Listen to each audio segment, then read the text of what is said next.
तो बच्चों कैसे हैं आप सब। बहुत बहुत स्वागत है आपका आज की इस वीडियो में। आज का ये वीडियो क्लास 12th के बच्चों के लिए बहुत ज्यादा खास होने वाला है, क्योंकि आज के इस वीडियो में हम लोग देखने वाले हैं बच्चों क्लास 12th का जो आपका हिंदी ऐच्छिक का सब्जेक्ट है, जिसको इंग्लिश में आप हिंदी इलेक्टिव भी बोलते हैं, इसका एक इम्पॉर्टेंट सैंपल क्वेश्चन पेपर कह लीजिए या फिर क्वेश्चन पेपर कह लीजिए। आज की इस वीडियो में हम लोग देखने वाले हैं जो कि आपका 20 फरवरी 2023, जी हाँ बच्चों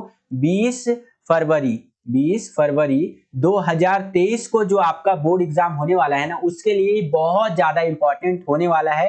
क्योंकि 20 तारीख को जो आपका पेपर होगा ना, उसके अंदर जो पैटर्न फॉलो किया जाएगा वो यही पैटर्न फॉलो किया जाएगा जो आज की इस पेपर वाली वीडियो में हम लोग देखने वाले हैं। और हो सकता है कि इसके अंदर जितने भी हम लोग क्वेश्चंस डिस्कस कर रहे हैं उसमें से कई सारे क्वेश्चंस आपके 20 तारीख के एग्जाम के अंदर, 20 फरवरी के एग्जाम के अंदर डिट्टो रिपीट हो जाए। तो इसके लिए आपका ये वीडियो देखना और भी ज्यादा महत्वपूर्ण हो जाता है, इंपॉर्टेंट हो जाता है। और साथ ही साथ यहाँ पर मैं आपको बताना चाहूंगा, ये हमारा हिंदी का सैंपल पेपर नंबर 3 है। इससे पहले मैंने 2 सैंपल पेपर हिंदी के ऑलरेडी सॉल्व करवा दिए हैं आपको, यानी कि 2 सैंपल पेपर की वीडियो आपको दे दी है। अगर आपने वो वीडियोस को नहीं देखा है तो आप चैनल पे जाएंगे, वहां पर आपको वो वीडियोस देखने को मिल जाएगी। उन वीडियोस को भी जरूर देख लीजिए। और ये हमारा सैंपल पेपर नंबर 3 है, इसको आज की इस वीडियो में हम लोग सॉल्व करके देखेंगे बच्चों। तो चलिए हम अपने वीडियो को शुरू करते हैं। और हाँ बच्चों, आगे बढ़ने से पहले अगर आपने इस वीडियो को अभी तक लाइक नहीं किया है तो ज्यादा से ज्यादा इस वीडियो को लाइक कर दीजिए। जितना ज्यादा आप इस वीडियो को लाइक करेंगे उतना ज्यादा हमारा मोटिवेशन बढ़ता है और वीडियोस को बनाने के लिए।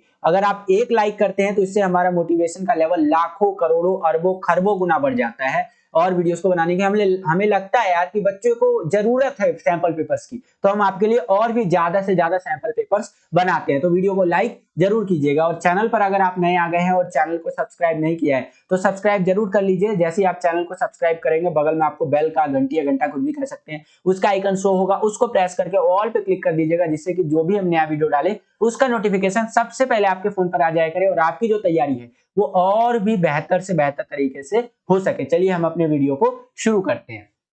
तो क्लास 12th है, हमारा सब्जेक्ट है हिंदी ऐच्छिक, जिसको इंग्लिश में आप हिंदी इलेक्टिव भी बोलते हैं। ये हिंदी का जो पेपर होगा 20 तारीख का आपका, वो 3 घंटे का आएगा और अधिकतम अंक जो होने वाले हैं वो 80 होने वाले हैं, यानी 80 नंबर का आपका पेपर आएगा बच्चों। अगर मैं बात करूं बोर्ड के पेपर की, तो बोर्ड का जो आपका पेपर आएगा वो कुछ इस तरह का आएगा। यहाँ पर आप देख सकते हैं एक सीरीज नंबर लिखा हुआ रहेगा, सेट नंबर यहाँ पर देख सकते हैं लिखा हुआ रहेगा। जैसे कि ये जो मैं आपको पेपर करवा रहा हूँ ये सेट 3 करवा रहा हूँ। इससे पहले मैंने आपको सेट 1, 2 ऑलरेडी करवा दिया है। 3 आज की इस वीडियो में हम लोग कर रहे हैं और इसके बाद आपका सेट 4 बच जाता है, जिसको हम लोग करवा देंगे, कोई दिक्कत वाली बात नहीं है, ठीक है। और यहाँ पर देखेंगे तो नीचे कोड नंबर, रोल नंबर, इस तरह से आपको बोर्ड के क्वेश्चन पेपर के अंदर ये सारी चीजें लिखी हुई देखने को मिलेंगी, ठीक है। तो ये चीजों का ध्यान रखिएगा। नीचे चले तो यहाँ पर कुछ और बातें आपको देखने को मिल जाएंगी, जैसे कि आपको पता चल जाएगा कि कितने प्रिंटेड पेजेस है आपके क्वेश्चन पेपर के अंदर। जैसे कि यहाँ बता रखा है कि कृपया जांच कर ले कि इस प्रश्न पत्र में 24 मुद्रित पृष्ठ है, यानी कि प्रिंटेड पेजेस है, ठीक है। साथ ही साथ बता रखा है कि कृपया जांच कर ले कि इस क्वेश्चन पेपर के अंदर 14 प्रश्न ही आपसे पूछे गए हैं, यानी कि 14 क्वेश्चन ही पूछे गए हैं, कहीं ज्यादा तो नहीं पूछ लिया आपसे, ठीक है। और यहाँ पर 15 मिनट का टाइम आपको अलाउ किया जाएगा पेपर को रीड करने के लिए, पढ़ने के लिए। तो ये कुछ बेसिक बातें आपको लिखी हुई देखने को मिलेंगी बोर्ड के पेपर के अंदर। नीचे चले तो यहाँ पर आपको सामान्य निर्देश दिया बच्चों, जिसको इंग्लिश में आप जनरल इंस्ट्रक्शन भी कहते हैं, वो लिखा हुआ देखने को मिलेगा। सामान्य निर्देश आपको जरूर पढ़ना चाहिए, इससे आपका पेपर कैसा आने वाला है उसका एक मोटा मोटा आइडिया आपको लग जाता है, ठीक है। सामान्य निर्देश जो है मैंने प्रीवियस जो सैंपल पेपर्स की वीडियोस डाली है उसके अंदर बहुत अच्छी तरीके से समझा दिया है। तो बाकी अगर आप इसको समझना चाहते हैं तो वीडियो को पॉज करके पूरा का पूरा रीड कर सकते हैं, ठीक है।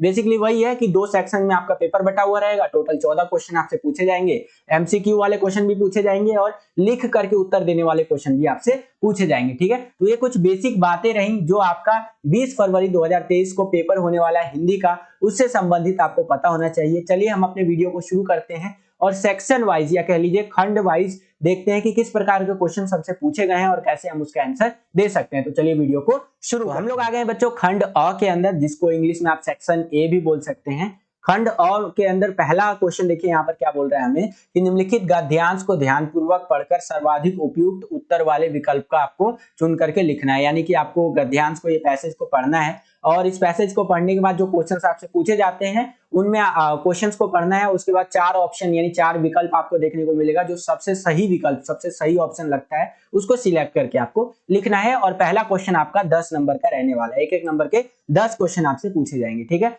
ये गद्यांश किसके ऊपर दे रखा है, इसको थोड़ा सा देख लेते हैं।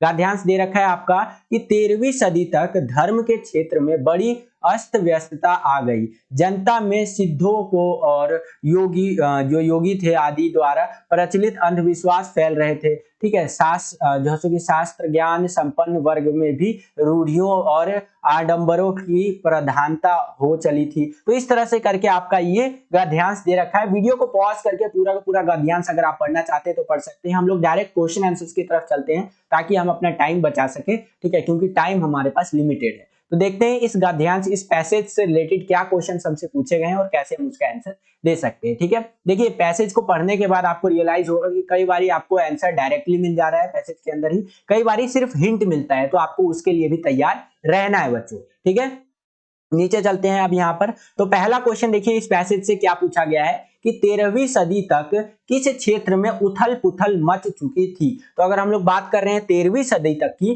तो वहां पर जो धर्म का क्षेत्र था, अभी हमने बात किया धर्म के बारे में, तो उस क्षेत्र में उथल पुथल मच चुका था। ठीक है, तो इस हिसाब से जो हमारा तीसरा ऑप्शन है ये बिल्कुल करेक्ट आंसर यहाँ पर हो जाएगा। ठीक है, अगला क्वेश्चन देखिए यहाँ पर दूसरा क्वेश्चन क्या पूछ रहा है कि समाज में निष्क्रियता के भाव किस के प्रभाव से फैल रहे थे। ठीक है, तो वो हमारा मायावाद जो थे उसके यहाँ पर प्रभाव से फैल रहे थे। तो चौथा जो ऑप्शन है ये हमारा बिल्कुल सही आंसर हो जाएगा। ठीक है, नेक्स्ट क्वेश्चन देखिए, थर्ड क्वेश्चन यहाँ पर क्या पूछ रहा है कि भक्ति आंदोलन के परिणाम स्वरूप समाज में क्या परिवर्तन हुए। तो भक्ति आंदोलन के अगर परिणाम स्वरूप हम लोग बात करें तो समाज के अंदर आपका अंधविश्वासों पर चोट देखने को मिली, सामाजिक मूल्यों की स्थापना देखने को मिली, लोक विभूक भावों का विरोध देखने को मिला, यानी कि ये सारी चीजें हमें देखने को मिली भक्ति आंदोलन के परिणाम स्वरूप समाज में परिवर्तन। ठीक है, तो इस हिसाब से जो चौथा ऑप्शन है इसका ये बिल्कुल करेक्ट आंसर आपका हो जाएगा। ठीक है, चलिए चौथा क्वेश्चन देखते हैं यहाँ पर क्या पूछ रहा है कि प्रेमाश्रयी धारा के प्रमुख कवि है। इसके प्रमुख कवि कौन माने जाते हैं, तो जो हमारे जायसी जी है, ठीक है, यानी मलिक मोहम्मद जायसी जी, ये हमारे प्रेमाश्रयी धारा के प्रमुख कवि माने जाते हैं।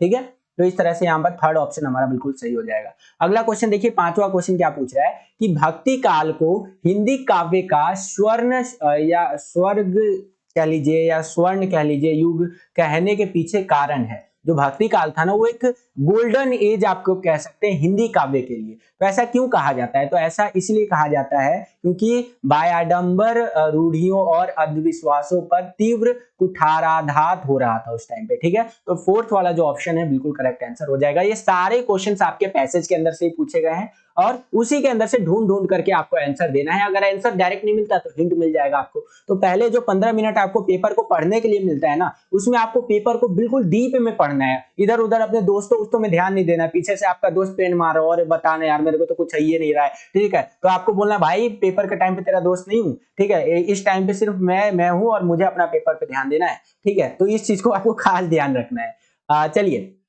यहाँ पर देखते हैं छठा क्वेश्चन क्या पूछ रहे हैं यहाँ पर कि निम्नलिखित में से भक्ति काल का कौन सा नाम नहीं कहा गया है।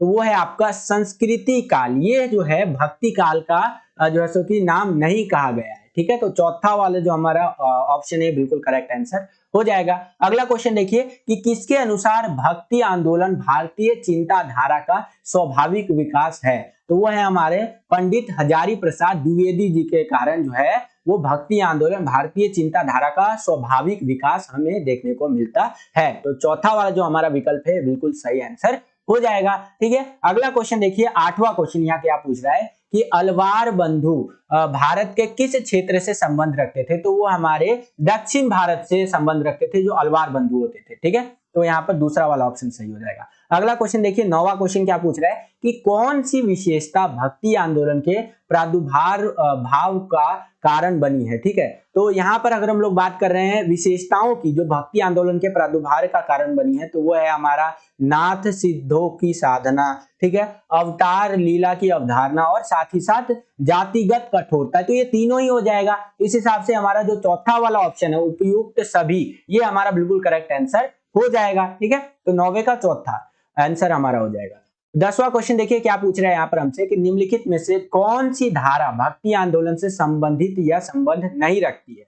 तो वो है हमारा शिव भक्ति धारा जो है वो भक्ति आंदोलन से संबंधित या संबंध नहीं रखती है। ठीक है, तो इस तरह से दूसरा वाला ऑप्शन हमारा बिल्कुल करेक्ट आंसर हो जाएगा। ठीक है, आगे चलते हैं। अब हम लोग आ गए हैं क्वेश्चन नंबर सेकंड यानी प्रश्न संख्या 2 के अंदर। इसमें क्या बोल रहा है, नीचे दो अपठित काव्यांश दिए गए हैं, किसी एक काव्यांश पर आधारित प्रश्नों के सर्वाधिक उपयुक्त उत्तर वाले विकल्प चुन करके आपको लिखने हैं। ठीक है, तो दो काव्यांश आपको दे दिया है, उनमें से आपको कोई एक करना है। ठीक है, तो यहाँ पर आपको चॉइस मिल गया, यानी कि विकल्प देखने को मिल गया, अथवा देखने को मिल गया। इससे आपका क्या होगा ना कि ज्यादा से ज्यादा मार्क्स आप स्कोर कर पाएंगे। मैंने अपने टाइम पे जब पेपर दिए थे ना, तो आप मानिएगा नहीं, मेरे टाइम पे मेरे लिए ना ये अथवा वाले जो क्वेश्चन होते थे ये वरदान सिद्ध होते थे। क्यों? क्योंकि भाई मान लीजिए कि क्वेश्चन नंबर जैसे अभी दूसरा कर रहे हैं हम, ठीक है, क्वेश्चन नंबर दूसरा है। अब दूसरे के क में क्वेश्चन पूछ लिया और ख में क्वेश्चन पूछ लिया, बीच में दे दिया आपको क्या, अथवा। ठीक है, बीच में आपको अथवा दे दिया। अब भाई कई बारी मेरे को ये होता था, बोर्ड एग्जाम जब मैं देता था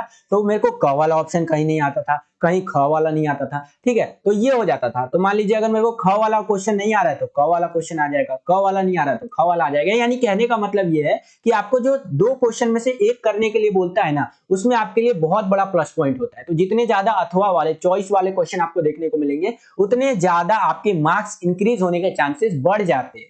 ठीक है, तो ये चीज ध्यान रखिएगा।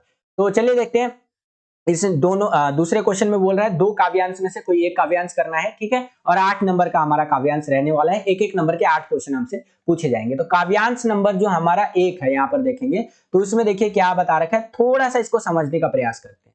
इसमें बता रखा है कि पूर्व चलने के बटोही बाट की पहचान कर ले, पुस्तकों में है नहीं छापी गई इसकी कहानी, हाल इतना ज्ञात होता है न औरों की जवानी, अनगिनत राही गए इस राह से, उनका पता क्या पर गए कुछ लोग इस पर छोड़ पैरों की निशानी नहीं, यह निशानी मुख होकर भी बहुत कुछ बोलती है। तो इस तरह से ये आपका काव्यांश दे रखा है। ठीक है, इसको आपको क्या करना है, रीड आउट करना है, पढ़ना है। बेसिकली आप वीडियो को पॉज करके पूरा का पूरा रीड कर सकते हैं। अगर हम पूरा रीड करेंगे तो वीडियो बहुत ज्यादा लंबा हो जाएगा, इसलिए मैं आपको बोल रहा हूँ वीडियो को पॉज करके रीड कर लीजिए, क्योंकि इसी के अंदर से आपसे क्वेश्चन आप पूछे जाएंगे और उसका आंसर आपको देने का प्रयास करना है। ठीक है, तो ये आपका था काव्यांश। अब इसके अंदर से हम लोग क्वेश्चन देख लेते हैं कैसे पूछे गए। पहला क्वेश्चन कि कवि ने किसे पथ की पहचान करने को कहा है। तो कवि ने जीवन पथ पर आगे बढ़ने वाले यात्री को यहाँ पर जो पथ की पहचान है यानी रास्ते की पहचान है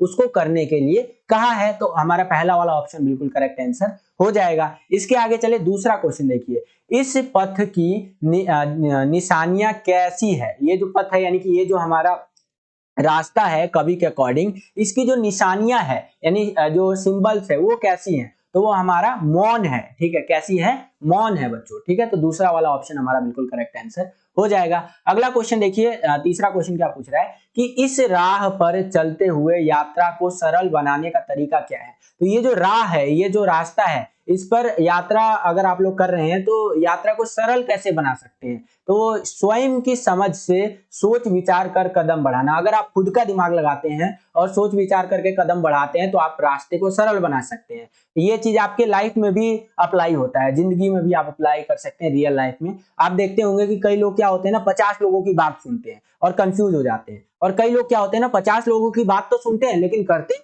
खुद की ही है। ठीक है, तो अगर आप जिंदगी के रास्ते में चल रहे हैं और आपको अपने जिंदगी का रास्ता सरल बनाना है ना, तो आप भी ये कर सकते हैं कि स्वयं की समझ सोच यानी खुद का जो दिमाग है ना वो आपको ज्यादा लगाना है, दूसरों से एडवाइस लेना है लेकिन करना खुद का है, और इस पे विचार करके कदम बढ़ाने हैं। तो आप आसानी से उस रास्ते को जो है सो कि तय कर सकते हैं, चल सकते हैं उस रास्ते पर। तो इस हिसाब से हमारा फोर्थ वाला जो ऑप्शन है बिल्कुल करेक्ट आंसर हो जाएगा। ठीक है, आगे चलते हैं। अगला क्वेश्चन देखिए, चौथा क्वेश्चन क्या पूछा है कि यह निशानी मुख होकर भी बहुत कुछ बोलती है, मैं कौन सा अलंकार है। ठीक है, यहाँ पर एक आपको पंक्ति एक लाइन दे दिया कि यह निशानी मुख होकर के भी बहुत कुछ बोल रही है, तो इसमें कौन सा अलंकार प्रयोग किया गया है, इसमें विरोधाभास व मानवीकरण दोनों अलंकार इस्तेमाल किया गया है। तो चौथा वाला जो ऑप्शन है हमारा बिल्कुल करेक्ट आंसर हो जाएगा। ठीक है, अगला क्वेश्चन देखिए, पांचवा क्वेश्चन क्या है कि सफलता के लिए निम्नलिखित में से कौन सा तत्व अनिवार्य नहीं है।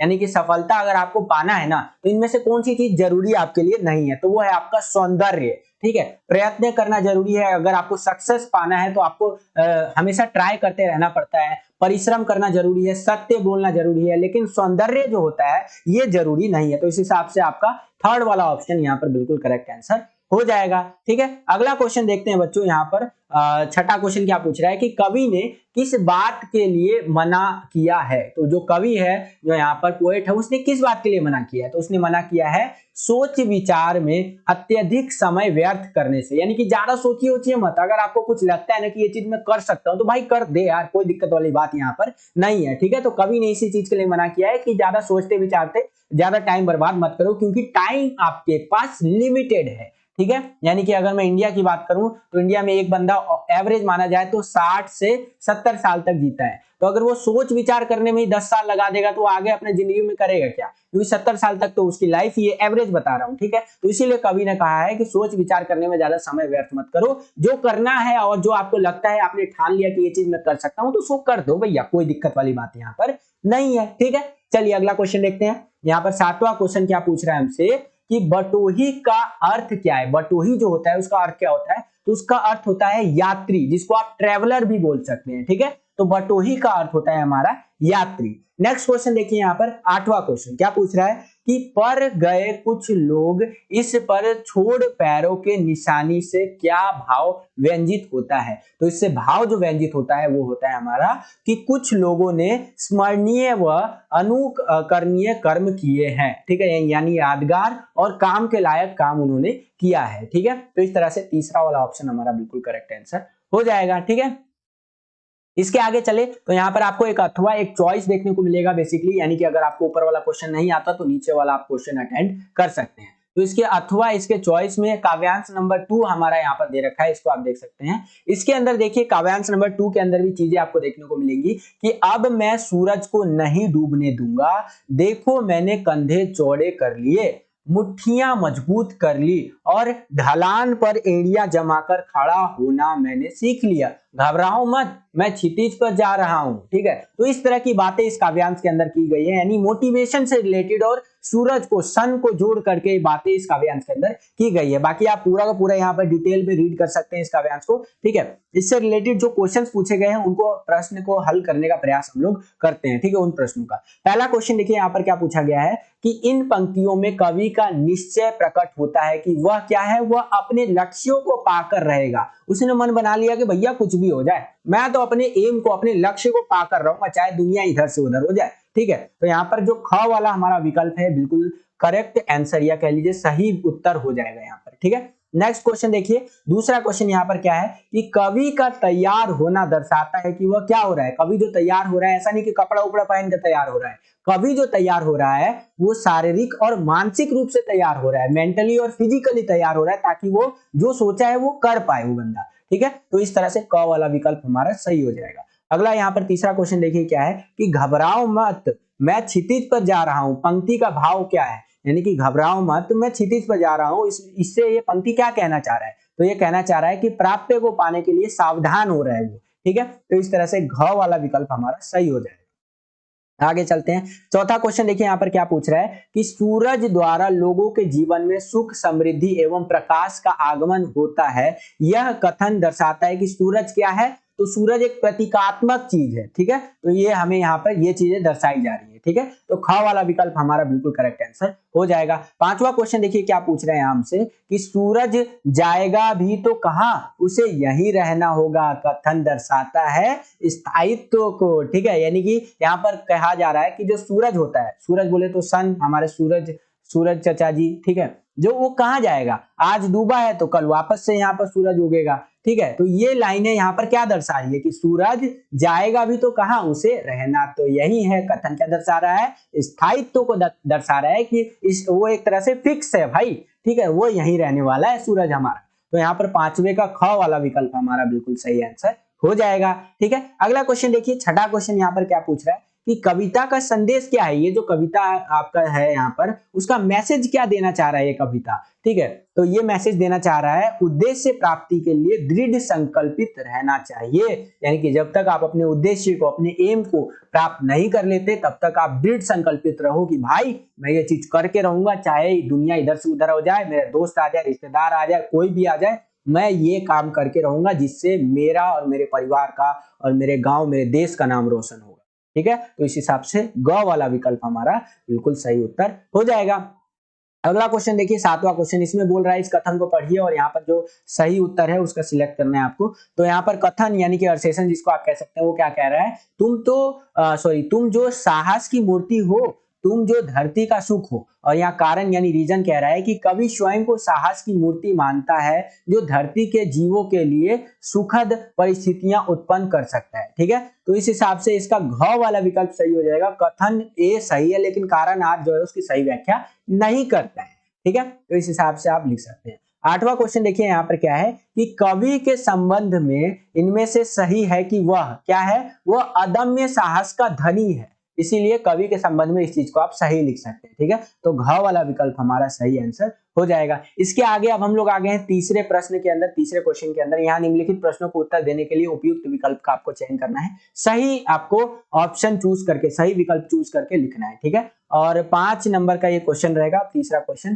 ठीक है, 5 क्वेश्चन एक एक नंबर वाले पूछे जाएंगे। अगर पांचों के आंसर आप सही दे देते हैं तो 5 नंबर आपको मिल जाएगा। ठीक है, तीसरे का पहला क्वेश्चन देखिए क्या पूछ रहा है कि उल्टा पिरामिड शैली किसे कहते हैं। तो उल्टा पिरामिड शैली कहते हैं इंट्रो, बॉडी और समापन को। ठीक है, पहले इंट्रो आता है, फिर बॉडी आता है, फिर समापन होता है। ये हमारा उल्टा पिरामिड शैली होता है। ठीक है, और हाँ बच्चों, एक चीज यहाँ पर मैं सोच रहा था आपके लिए, मैं सोच रहा था अभिव्यक्ति माध्यम जो है ना आपका, उसके ऊपर एक इंपॉर्टेंट क्वेश्चंस की वीडियोस लाई जाए क्या। ठीक है, 2 या 3 वीडियो लाऊं या इस तरह से 2 वीडियो लाऊं जिसके अंदर अभिव्यक्ति माध्यम के जितने भी इंपॉर्टेंट क्वेश्चन बनते हैं बोर्ड एग्जाम के लिए, वो मैं आपको कवर अप कराऊं। तो आप एक बार कमेंट करके बताइए। ऑलरेडी मैंने अभिव्यक्ति माध्यम कवर करा रखा है, लेकिन इस बार मैं सोच रहा हूँ कि डिटेल में कवर करा देता हूँ आपको। जितने भी इंपॉर्टेंट क्वेश्चन या कह लीजिए मोस्ट इंपॉर्टेंट क्वेश्चन निकलते हैं वो सारा कवर अप करा देता हूँ। तो आप मुझे कमेंट करके बताइए कि क्या मुझे अभिव्यक्ति माध्यम का वीडियो लाना चाहिए इंपॉर्टेंट क्वेश्चन वाला। ठीक है, आप मुझे बताइए। और सैंपल पेपर्स वाली वीडियोस तो आपके लिए आती रहेंगी, उसके लिए तो आप चिंता मत ही कीजिए। बस आपको करना क्या है, वीडियो को लाइक करते चलो यार। जितना ज्यादा आप वीडियो को लाइक करोगे उतना ज्यादा हमारा मोटिवेशन बढ़ता है और वीडियोस को बनाने के लिए। ठीक है, आप मानोगे नहीं, एक लाइक करते हो ना भाई, सही बता रहा हूँ, लाखों करोड़ों अरबों खरबों पता नहीं कितना गुना हमारा मोटिवेशन बढ़ जाता है। हमें लगता है अंदर से कि यार बच्चे को जरूरत है सैंपल पेपर की, तो हमें डालना चाहिए आपके लिए। ठीक है, तो आप लाइक जरूर करो वीडियो को, जितना ज्यादा लाइक करोगे मोटिवेशन बढ़ेगा। और चैनल को जरूर सब्सक्राइब कर लो, इसी तरह की वीडियोस हम आपके लिए लाते रहते हैं। जैसे आप चैनल को सब्सक्राइब करोगे, बगल में आपको बेल का घंटी या घंटा भी कह सकते हैं, उसका आइकन शो करेगा, उसको प्रेस करके ऑल पे क्लिक कर दीजिएगा, जिससे जो भी हम नया वीडियो डाले उसका नोटिफिकेशन सबसे पहले आपके फोन पर आ जाया करे और आपकी जो तैयारी है वो और भी बेहतर से बेहतर तरीके से हो सके। चलिए हम अपने अगले क्वेश्चन पे चलते हैं। दूसरा क्वेश्चन देखिए यहाँ पर क्या पूछ रहा है कि भारत में इस समय इंटरनेट पत्रकारिता का कौन सा दौर चल रहा है। तो इस टाइम पे दूसरा दौर चल रहा है इंटरनेट पत्रकारिता का। ठीक है, सेकंड फेज जिसको आप कह सकते हैं। अगला क्वेश्चन देखिए, दिए गए कथन में से अंशकालिक पत्रकार के लिए सही कथन का आपको चयन करना है। तो अंशकालिक पत्रकार कौन होता है, जो स्ट्रिंगर किसी समाचार संगठन के लिए एक निश्चित मानदेय पर काम करने वाला पत्रकार होता है, वो होता है हमारा अंशकालिक पत्रकार।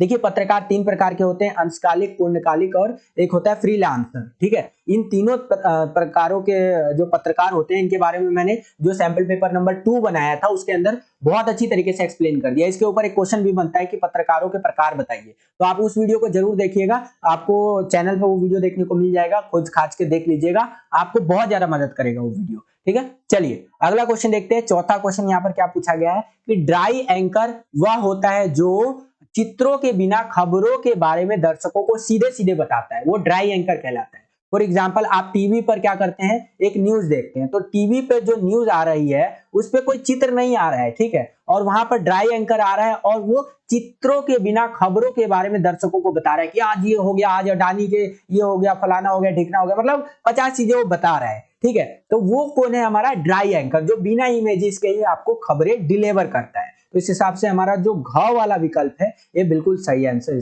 ये इसका हो जाएगा, सही विकल्प हो जाएगा। अगला क्वेश्चन देखिए 5वां कि वॉच डॉग पत्रकारिता किसे कहते हैं। तो वॉच डॉग जो पत्रकारिता होती है, किसी विभाग के काम काज पर नजर रखना और घोटाले या गड़बड़ी का पर्दाफाश करने की पत्रकारिता होती है वॉच डॉग पत्रकारिता। ठीक है, तो इस चीज को आपको ध्यान में रखना है। चलिए, आई होप ये क्वेश्चन आपको समझ में आया होगा। अब हम लोग आ गए हैं चौथे क्वेश्चन के अंदर। चौथा क्वेश्चन क्या है, निम्नलिखित काव्यांश को ध्यानपूर्वक पढ़कर पूछे गए प्रश्नों के आपको सही उत्तर जो है देने हैं, मतलब विकल्प आपको चुनना है।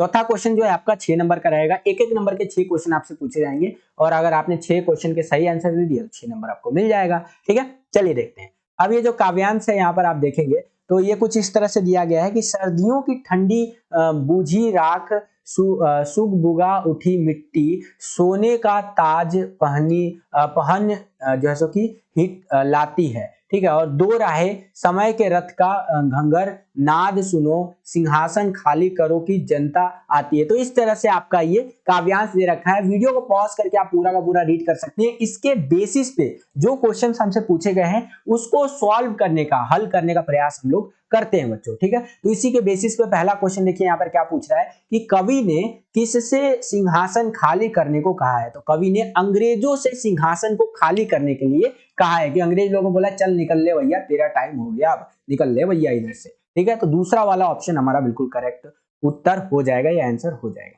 दूसरा क्वेश्चन देखिए कि मिट्टी सोने का ताज पहन इठलाती है, इस पंक्ति का भाव क्या है। तो इस पंक्ति का भाव है कि जनतंत्र आ रहा है प्राप्त कर पाएगी, यानी कि जनतंत्र बोले तो जनता का शासन आ रहा है और इसको प्राप्त करना पड़ेगा, ठीक है। तो इस तरह से तीसरा वाला विकल्प आपका बिल्कुल सही उत्तर हो जाएगा।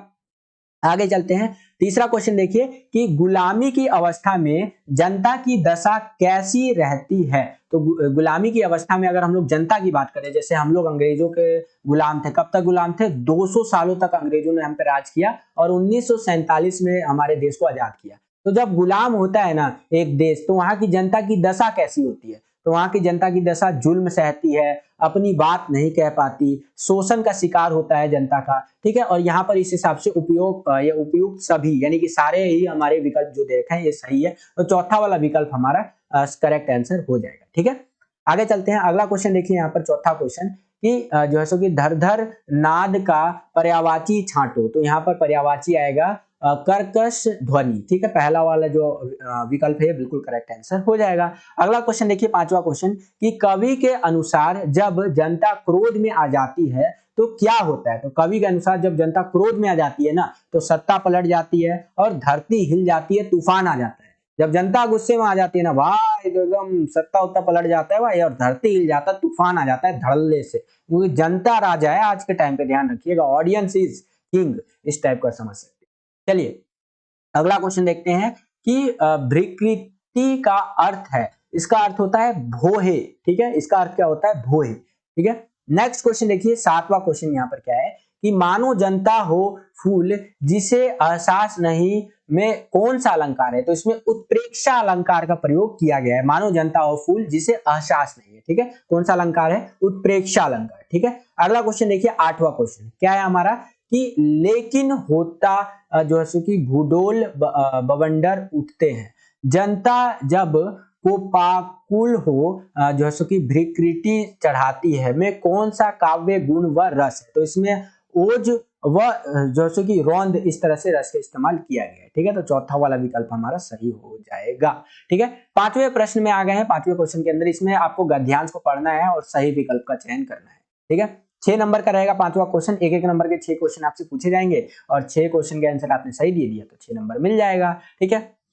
इस गद्यांश में देखिए क्या बताया गया है कि ये लोग आधुनिक भारत के नए शरणार्थी है जिन्हें औद्योगिकीकरण के झंझावात जो है कि ने अपनी घर जमीन से उखाड़कर हमेशा के लिए निर्वासित कर दिया है। प्रकृति और इतिहास के बीच यह गहरा अंतर है। बाढ़ या भूकंप के कारण लोग अपना घर बार छोड़कर कुछ अरसे के लिए बाहर चले जाते हैं। तो इस तरह से आपका ये गद्यांश दे रखा है। वीडियो को पॉज करके पूरा का पूरा पढ़ सकते हैं। इससे रिलेटेड जो हमसे क्वेश्चन पूछे जाएंगे उसका आंसर देने का प्रयास करते हैं, ठीक है। देखिए इससे रिलेटेड पहला क्वेश्चन पूछा है कि प्रस्तुत गद्यांश किस पाठ से अवतरित है, यानी किस पाठ से लिया गया है। ये जो गद्यांश है कौन से पाठ से लिया गया है। तो ये जो गद्यांश है आपका जहां कोई वापसी नहीं, इससे लिया गया है, निर्मल वर्मा जी का, ठीक है। तो इस तरह से ऑप्शन नंबर जो सेकंड है बिल्कुल करेक्ट आंसर आपका हो जाएगा। सेकंड क्वेश्चन, दूसरा क्वेश्चन देखिए यहाँ पर क्या पूछ रहा है कि आधुनिक भारत के नए शरणार्थी कौन है। तो आधुनिक भारत के नए शरणार्थी है जो औद्योगिकीकरण यानी इंडस्ट्रियलाइजेशन के कारण अपने मूल निवास से विस्थापित लोग होते हैं ना, जो उनका घर होता है उसको छोड़ करके दूसरी जगह जाना पड़ता है क्योंकि वहां फैक्ट्री उक्ट्री बन रहा है, इस कारण से। तो वो है हमारे आधुनिक भारत के नए शरणार्थी यानी कि मॉडर्न इंडिया के न्यू रिफ्यूजीज जिसको आप कह सकते हैं। सकते हैं। ठीक है, तो इस तरह से ऑप्शन नंबर फर्स्ट हमारा बिल्कुल करेक्ट आंसर हो जाएगा। थर्ड क्वेश्चन देखिए क्या है यहाँ पर कि लेखक किस संस्था की ओर से विस्थापन की समस्या को देखने समझने जाता है, तो वो जाता है हमारा लोकायन की तरफ से। ठीक है, किसकी तरफ से? लोकायन की तरफ से। नेक्स्ट क्वेश्चन देखिए हमारा चौथा क्वेश्चन कि लेखक कहाँ की यात्रा पर गया था, तो लेखक जो है सो कि सिंगरौली क्षेत्र की यात्रा पर गया था बच्चों। ठीक है, नेक्स्ट क्वेश्चन देखिए हमारा पांचवा क्वेश्चन क्या पूछ रहा है कि इस पाठ के लेखक का क्या नाम है, तो मैंने आपको बताया निर्मल वर्मा जी। ठीक है, इस पाठ के लेखक का नाम है जहां कोई वापसी नहीं, ये पाठ है हमारा। ठीक है, नेक्स्ट क्वेश्चन देखिए छठा क्वेश्चन क्या है कि ये गद्यांश आपकी अंतरा भाग 2 पुस्तक के किस खंड से लिया गया है, तो ये गद्य खंड से लिया गया है, ध्यान रखिएगा। आपके 3 खंड है बेसिकली, कविता खंड, प्राचीन खंड, गद्य खंड, तो ये गद्य खंड से लिया गया है। ठीक है, तीसरा वाला विकल्प हमारा बिल्कुल सही आंसर हो जाएगा। अब हम लोग आ गए हैं प्रश्न संख्या 6 के अंदर, जिसके अंदर निम्नलिखित प्रश्नों का उत्तर आपको सही विकल्प चुन करके देना है और छठा क्वेश्चन 5 नंबर का रहेगा, ध्यान रखिएगा। ठीक है, छठे के पहले में यहाँ पर क्वेश्चन पूछा है कि विस्कोहर की माटी पाठ के अनुसार निम्नलिखित कथनों पर विचार करना है। तो विस्कोहर की माटी पाठ के अनुसार अगर हम लोग बात करें तो पाठ में मनुष्य के संबंधों की मार्मिक पड़ताल की निहित है इस पाठ के अंदर। साथ ही साथ इस चैप्टर के अंदर जीवन की स्थितियां ऋतुओं के साथ बदलती है, ये बातें बताई गई हैं। और क्या बताया गया है? प्रकृति के प्रकोप को ग्रामीण जीवन झेलता है, ये सारी चीजें बताई गई है। ठीक है, क्योंकि देखिए प्रकृति का जो प्रकोप आता है, जो नेचर अपना रंग दिखाता है ना, गांव वाले उसको ज्यादा झेलते हैं, शहर वाले तो कहीं ना कहीं बची हो जाते हैं। ठीक है, कि मॉडर्न लोग है, पैसा उसा है, गांव वाले को उतना पैसा नहीं रहता, वो भोले भाले लोग रहते हैं, इसलिए प्रकृति के प्रकोप को ज्यादा झेलते हैं। ठीक है, तो इस हिसाब से पहला, दूसरा और तीसरा बिल्कुल करेक्ट आंसर हो जाएगा। तो घ वाला हमारा विकल्प सही हो जाएगा, फर्स्ट, सेकंड एंड थर्ड। ठीक है, आगे चलते हैं। अगला क्वेश्चन देखिए यहाँ पर दूसरा क्वेश्चन कि विकास की औद्योगिक सभ्यता उजाड़ की असभ्यता बन गई है, इसका कारण क्या है? तो इसका कारण है प्रदूषण। जो इतना कूड़ा कचरा फैला रहे हैं ना भाई, ये जो बोल रहे हैं कि हम विकास कर रहे हैं, हम डेवलपमेंट कर रहे हैं, तो ये आप कह लीजिए औद्योगिक सभ्यता की उजाड़ की सभ्यता बनती जा रही है। तो ये किस कारण से हो रहा है? प्रदूषण के कारण। ठीक है, तो ख वाला विकल्प हमारा बिल्कुल करेक्ट आंसर हो जाएगा यहाँ पर। ठीक है, उसके आगे चले तो तीसरा क्वेश्चन देखिए, निम्नलिखित युग्मों पर आपको विचार करना है। तो विचार इस तरह से कर लीजिए, आपका दो ढहा सांप हो जाएगा हमारा, साथ ही साथ यहाँ हो जाएगा आपका कोइया जलपुष्प हो जाएगा। दूसरा और तीसरा बिल्कुल करेक्ट है, तो ख वाला विकल्प सही हो जाएगा, सेकेंड एंड थर्ड। ठीक है, उसके आगे चले तो अगला चौथा क्वेश्चन है हमारा कि अभिलाषाओं की राख से तात्पर्य क्या है? तो अभिलाषाओं की जो राख है ना, उससे तात्पर्य है आकांक्षाओं का अधूरा रह जाना। अभिलाषाएं मतलब कि जो आकांक्षाएं, जो इच्छाएं रहती है ना, वो होता है। तो उसकी राख जो है वो आपका आकांक्षाओं का अधूरा रह जाना, ये होता है। ठीक है, और ये सूरदास से रिलेट करता है, ध्यान रखिएगा। अगला क्वेश्चन देखिए, यहाँ पर पांचवा क्वेश्चन पूछा है कि कोई भी तालाब अकेला नहीं है। यह कथन क्या दर्शाता है? तो यह कथन दर्शाता है कि अनेक स्रोतों का जल मिला होता है। इसीलिए कहा जाता है कि कोई भी जो तालाब बह रहा है ना भाई, वो अकेला नहीं है, क्योंकि अलग अलग स्रोतों से उसके अंदर जल आ रहा है, पहाड़ से पानी आ रहा है, कहीं से पानी आ रहा है, तब जाकर के वो हमारा यहाँ पर तालाब बनता है। इसीलिए कहा जाता है कि कोई भी तालाब अकेला नहीं होता है। ठीक है, तो इस हिसाब से इसका जो घ वाला विकल्प है, ये बिल्कुल सही आंसर यहाँ पर हमारा हो जाएगा। ठीक है, आई होप कि आपको ये क्वेश्चन समझ में आया होगा। इसके आगे अगर हम लोग चले तो अब आपका खंड ब यानी सेक्शन बी कह लीजिए, जिसके अंदर वर्णनात्मक प्रकार के प्रश्न आपसे पूछे जाएंगे, जिसके अंदर एमसीक्यू वाले क्वेश्चन नहीं होंगे, आपके सीधा क्वेश्चन पूछ लेगा और उसका आंसर आपको लिखना होगा, ऐसे क्वेश्चन पूछे जाएंगे। इस वाले सेक्शन को हम लोग इसके नेक्स्ट पार्ट यानी कि पार्ट 2 वाले वीडियो में करेंगे। आज की इस वीडियो के लिए इतना ही। कि आपको ये वीडियो पसंद आया होगा बच्चों। अगर आपको ये वीडियो पसंद आया तो लाइक कीजिए इस वीडियो को ज्यादा से ज्यादा। जितना ज्यादा आप इस वीडियो को लाइक करेंगे उतना ज्यादा हमारा मोटिवेशन बढ़ता है और वीडियोस को बनाने के लिए। अगर आप चैनल पर नए आ गए हैं और चैनल को सब्सक्राइब नहीं किया तो चैनल को जरूर सब्सक्राइब कर लीजिए। इसी तरह की वीडियोस हम आपके लिए लेकर के आते रहते हैं। जैसे आप चैनल को सब्सक्राइब करेंगे, बगल में आपको बेल का घंटी या घंटा को भी कर सकते हैं, उसका आइकन शो करेगा, उसको प्रेस करके ऑल पे क्लिक कर दीजिएगा, जिससे जो भी हम नया वीडियो डाले उसका नोटिफिकेशन सबसे पहले आपके फोन पर आ जाया करे और आपकी जो तैयारी है वो और भी बेहतर से बेहतर तरीके से हो सके। आज के लिए इतना ही बच्चों, मिलता हूं आपसे अगली और एक्साइटिंग वीडियो में। तब तक के लिए खुश रहिए, खुश रखिए सभी को। जय हिंद, वंदे मातरम।